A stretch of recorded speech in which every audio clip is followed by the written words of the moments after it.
Let me show you how you can take orthographic projection screenshots directly in TinkerCAD. So here I am, and now to present my projects nicely on screenshots, I can move my camera first to like isometric view. So I kind of tap here at this corner between front and right and top here. And the camera will kind of adjust. Take a look. I just click at the corner. And here it is. I zoom in a bit and I can snap my very first screenshot. It's a print screen or Windows print screen on Windows, or you can press Command Shift number 3 on Mac or number 4, so you can limit this space. Just like that. Alright, so that's the overall view in 3D. But our task is to turn it into flat 2D images of each side of your design. So now I'm going to double tap front on this cube here. Okay, almost good. Now we need to switch off this to the flat view.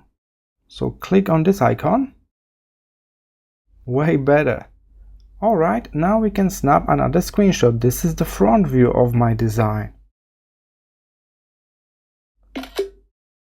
Now move to the right side. So I double tap on the right side of the cube.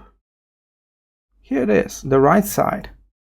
I snap another screenshot. Now I double tap the top. And here we are from the top. And I got all 4 screenshots in just 2 minutes. So remember, the key is to switch from perspective mode, from this mode, into flat mode, like that. And then you can type the name of the face that you need. You can just tap on it and you will get that angle.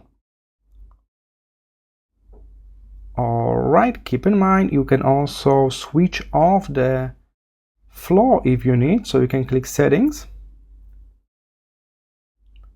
And you can disable grid and the floor will disappear, so you may want to have that. So let's repeat our isometric screenshot again, and here it is without the floor, and then I can repeat my top screenshot again, this time without the grid below. Alright, now you just need to put all of those 4 screenshots nicely together in another software and you are done. I hope this short tutorial was helpful. I will see you in the next one.